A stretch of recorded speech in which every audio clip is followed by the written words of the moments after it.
Sa gitna ng mga bubong ng sari-saring istruktura, tanaw ang nagngangalit na apoy sa J. Rizal Street, Barangay Namayan, Mandaluyong.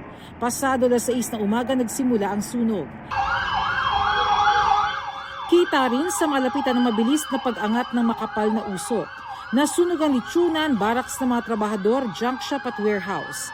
Maagap sa paglikas ang mga nakatira sa kalapit na residential area. Kahit pa paano hindi po siya sumabog. Ganun sa sunog, sobrang laki kanina eh. So kaya nag-ano na lang kami tarantap. Yung mga importante, mga damit, mga LPG, yan. Yun po yung mga ano po, nilikas namin. Pero matapos ang humigit kumulang 2 oras, natagpuan sa natupok na baraks ang labi ng 3 taong gulang na lalaki. Tinukoy ng kanyang ama ang kanyang pagkakakilanlan. 3 years old na bata po. Anak po siya ng isa sa mga nagtatrabaho sa litsunan. Nakita naman po natin na yung barracks is made of wood, light materials. Kaya ganun kabilis po lumaki yung sunog sa part po nila na yun. Sabi ng mga saksi, sinubukan pang iligtas ng ama ang bata. Yung apoy, parang malakas na eh. Yung tatay ng bata, umakyat doon sa bigilid ng po ng bahay. Wala na, hindi naman yung bata, hindi na makuha kasi sabi daw ng tatay, narinig daw ng tatay na umiyak ang bata.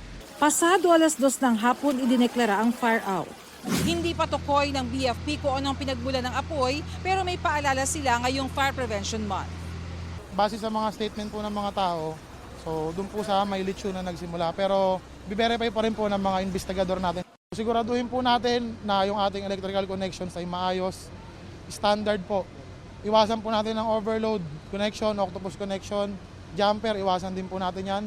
At syempre yung kitchen fires po, kung tayo nagluluto or may nagsasaing, huwag po natin iiwanang unattended.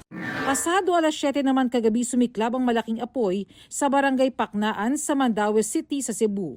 Umabot ito sa ika-4 na alarma bago naapula pasado 10:00 ng gabi. 177 na bahay ang natupok. Apektado ang 244 na pamilya. Ang ilan sa kanila nagbakasakaling may maisasalba pang gamit.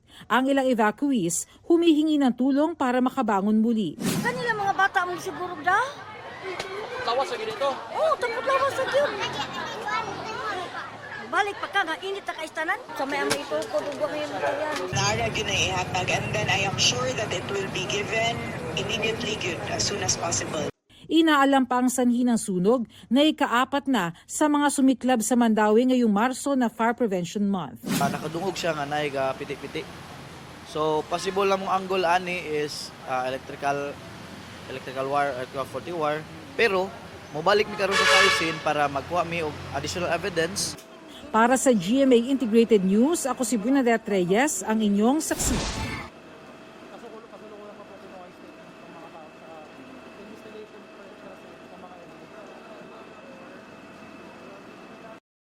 Mga kapuso, maging una sa saksi. Mag-subscribe sa GMA Integrated News sa YouTube para sa iba't ibang balita.